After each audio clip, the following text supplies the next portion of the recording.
This is section 6.6.4, solving quadratic equations using the quadratic formula.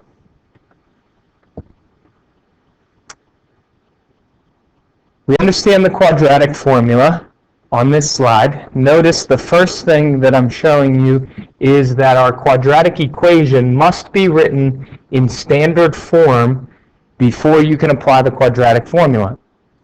Standard form is whenever you have the x squared term or the squared term first, followed by the x term, the constant, and it always must equal 0. If you don't arrange your quadratic in this order, your quadratic formula will not give you the correct solution. Now let's look at the quadratic formula. You can see it here. In order to solve for x, we take negative b plus or minus the square root of b squared minus 4 times a times c all over 2a. Now let's break this down just a little bit here. Negative b, here's your b right here. It's the coefficient of the x term. So everywhere you see a b in the quadratic formula, that's what you're putting in that place.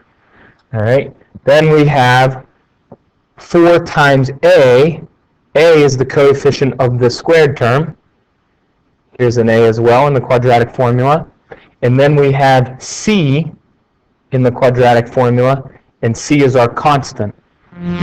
Right? Now remember to pay attention to signs, positive and negative signs, as you plug into the quadratic formula as well.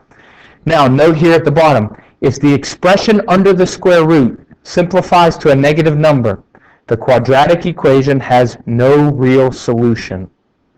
Okay? And this is because we know that we can't take the square root of negative numbers.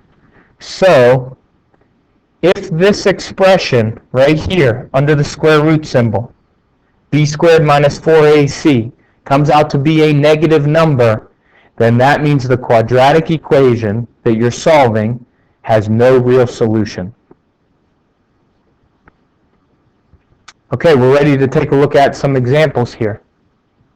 So let's start by writing out the quadratic formula. X equals negative b plus or minus. That plus or minus is going to give us our two solutions to the quadratic equation.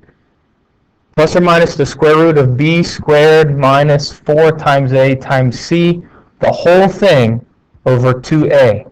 Make sure you put the whole thing over 2a. All right, we're ready to plug into our quadratic formula. So negative b is positive 8, so this will be negative 8. Plus or minus, b is 8, so we have 8 squared minus 4 times a, which is 1, times c, which is 12. All over 2 times a, which is 2 times 1. Now we can simplify this, and there are some different ways to do this. You can plug that whole thing into the calculator at one time, as long as you know how to use the calculator correctly. Or you can start to simplify it piece by piece. All right? This is something that we'll go over in class as you work on the assignment tomorrow.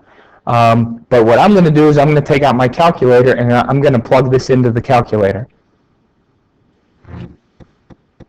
So I brought up my calculator here. You can pay attention to how I'm plugging things in. Now, it's going to be important that I group my numerator together and I group my denominator together. All right, so you're going to see me use a lot of parentheses. It's going to be important that I group what's under the square root together. Okay, so applying parentheses correctly is going to be the biggest part of plugging this into our calculator. So here we go. Start with the parentheses.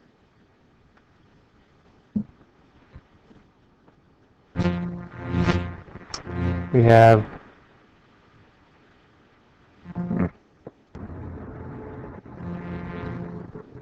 okay, so let's give this a try again. So start with the parentheses and we plug in negative 8. I'm going to do the plus first, the square root. Notice it gives me a parentheses, 8 squared minus 4 times 1 times 12. Close my parentheses for the square root. close my parentheses for the numerator, and then divide by, well, 2 times 1 is just 2. So I hit enter, and I get my first solution of negative 2.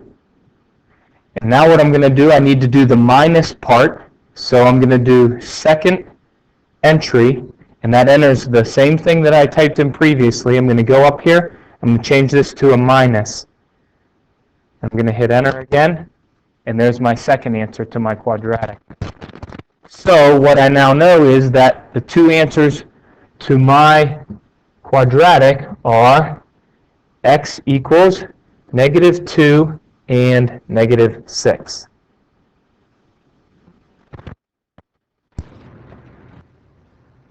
All right, let's look at a second example here. Now, notice in this quadratic equation, we have all the pieces on the left side, but they're not in order. Our squared term is actually here in the middle. We're used to seeing it here in the front.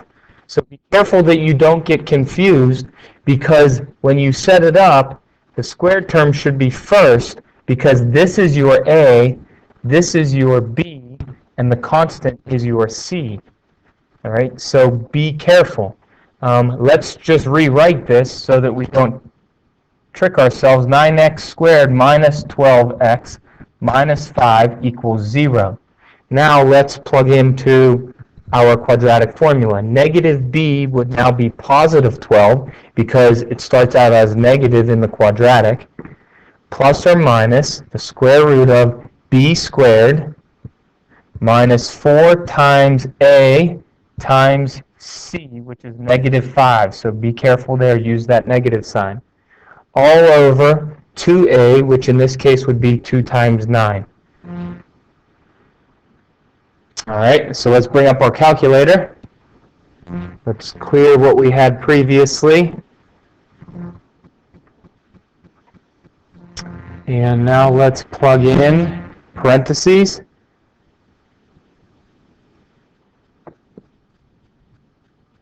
And we'll go 12. I'll do my plus the square root of 12 squared minus 4 times 9 times negative 5. Close my parentheses for the square root. Close my parentheses for the numerator. Divide by, well, I can do 2 times 9 in my head. I'll just divide by 18. Now, if you were to put the 2 times 9 in here, let's go back for a second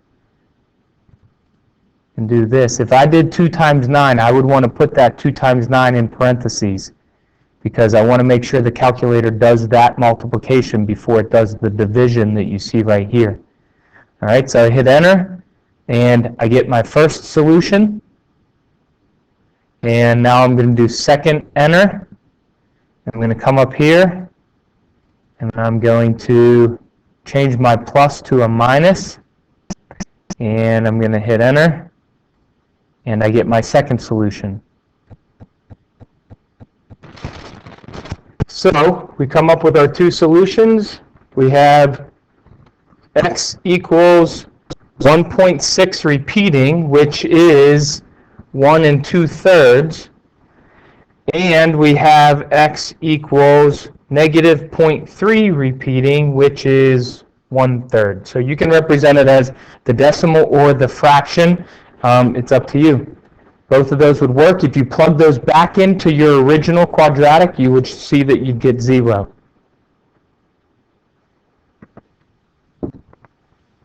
So this has been section 6.6.4, solving quadratic equations using the quadratic formula.